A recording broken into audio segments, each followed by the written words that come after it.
Yo les bros, on se retrouve pour une nouvelle petite review de mon tour des animés qui sortent cette saison du printemps 2022. Et aujourd'hui on va s'intéresser à un truc qui n'est pas un isekai, qui est une petite comédie romantique un peu ecchi sur les bords. On va parler de, comment ça s'appelle, Love After World Domination, disponible depuis le 8 avril 2022 sur Crunchyroll. Comme d'habitude, avant d'aller plus loin, un petit résumé des familles. Oui. Nous suivons la relation amoureuse entre Fudo Aikawa et Desumi Magahara. Tandis qu'il est le chef de l'escadron Gelato 5, un groupe de héros dont le but est d'assurer la paix dans le monde, elle est la reine de la mort, la chef de l'organisation Gecko, dont l'objectif principal est de dominer le monde. Alors que tout semble les séparer, comment nos deux protagonistes parviendront-ils à vivre leur relation ? Bon, on constate un synopsis sans doute assez épuré, assez simple. Donc le concept, je te résume au cas où t'aurais pas compris. Le concept, c'est que t'as un escadron de Super Sentai avec des pouvoirs, enfin avec des costumes en tout cas, des couleurs basées sur des parfums de glace, parce que Gelato, il me semble que c'est de l'italien, ou un truc du genre, et que ça veut dire glace. Donc le héros, Force Rouge, comme d'habitude, c'est toujours Force Rouge le héros, de toute façon, enfin le chef. C'est le pouvoir de la fraise, le vert c'est la pistache, la rose c'est la pêche, la jaune c'est citron, et le bleu, je sais plus, je crois que c'est la menthe, si je dis pas de conneries. Bref, et donc ils combattent, comme tous les Power Rangers, ils combattent une organisation maléfique avec plein de sbires random, et avec des méchants, avec des costumes stylés, et il se trouve que la méchante du jour, en fait, séduit, sans le faire exprès, plus ou moins, le capitaine des Gelato 5, et puis du coup, bah, il décide de se confesser à elle, et puis comme chacun, ils sont tout mignons en mode « Oh, j'ai jamais eu de copain », un truc comme ça, ils décident d'essayer de construire une relation. Voilà, c'est un peu ça le point de départ. Alors, en vrai, de vrai, sincèrement, ça casse pas trois pattes à un canard pour l'instant, mais en même temps, c'est pas le but.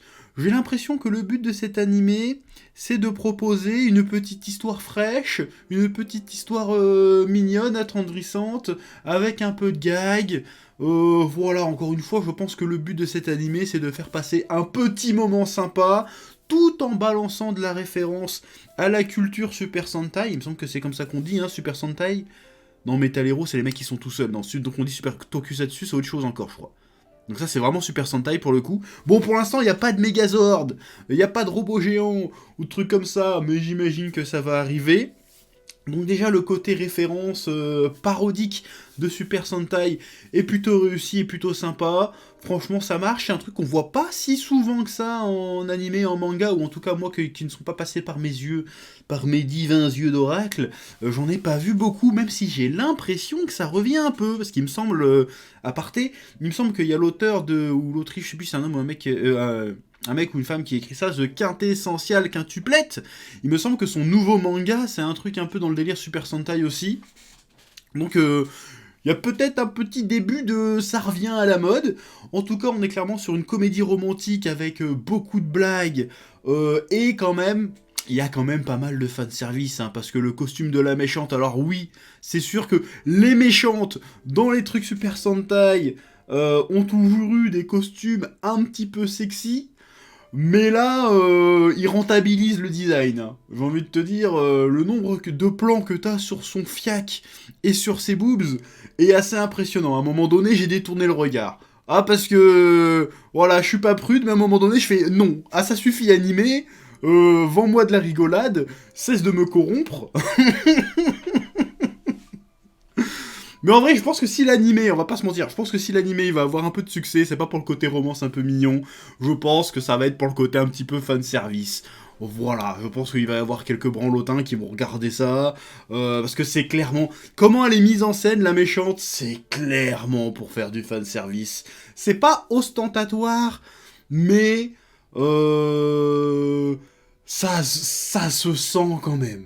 Regardez, je suis mignonne, j'ai des gros nichons, je suis à moitié à poil, regarde mon cul, tu vois. C'est un peu ça. Bon, c'est pas trop grivois, ça va. Puisqu'en plus, ça dénoterait un petit peu avec le ton de l'animé général qui est quand même très très niais. C'est quand même hyper niais. C'est vraiment une relation amoureuse de gamin de 12 ans, tu vois. Mais de gamins de 12 ans, à l'époque de nos grands frères, comme on dit. Parce qu'aujourd'hui, les gosses de 12 ans, ils font des dingueries, à ce qui paraît. Donc, Là, c'est vraiment genre, oh, on va se tenir la main, oh, on va manger une glace, oh, on s'appelle par nos prénoms. C'est vraiment des trucs de puceaux, en vrai, on va le dire. Mais c'est fait avec entrain, avec une certaine candeur et une certaine candeur nimbée de sincérité. Donc c'est plutôt mignon, c'est plutôt rigolo. Et puis souvent, en général, au moment où ils vont avancer dans l'épisode, en tout cas, il y a deux trois fois dans l'épisode où ils vont vraiment faire un vrai truc. Et ils sont interrompus parce il faut qu'ils cachent leur relation à la fois aux méchants et à la fois aux gentils. Du coup, à chaque fois, ils se remettent à se bastonner et tout. C'est plutôt marrant. Et encore une fois, ça casse pas trois pattes à un canard. Je pense pas que ce truc va rester dans les annales de l'animation ou du manga. Je sais même pas si c'est un manga à la base ou si c'est un animé original. Bref, on s'en fout. Je pense pas que ça va rester dans les annales et je pense pas que ça va vraiment marquer cette saison, à moins qu'il y ait des surprises. Encore une fois, c'est que le premier épisode. Ça se trouve, le truc a encore plein de choses à offrir. Euh, mais on sent quand même que voilà, ça peut être rigolo. En vrai, si tu te fais chier, tu veux regarder un truc rigolo, pas prise de tête, avec un peu de fanservice. Et en fait, maintenant que je te parle du fanservice, il n'y en a pas que sur la méchante, il y en a aussi sur les héroïnes des Gelato 5. Genre Force Jaune, elle montre clairement, elle fait des poses assez lascives dans sa transformation, c'est fait exprès. Même Force Verte.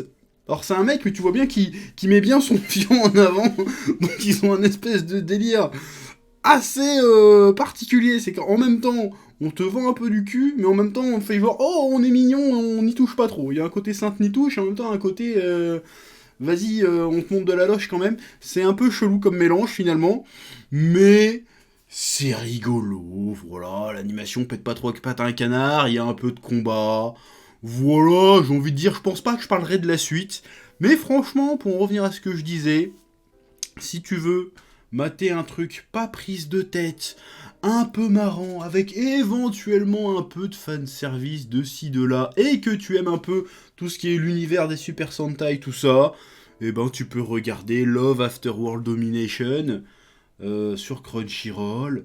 Et puis c'est tout ce que j'ai à te dire, hein. Donc comme d'habitude, tu me mets ce que t'as pensé de cet animé et de cette review en commentaire, tu lâches un pouce bleu.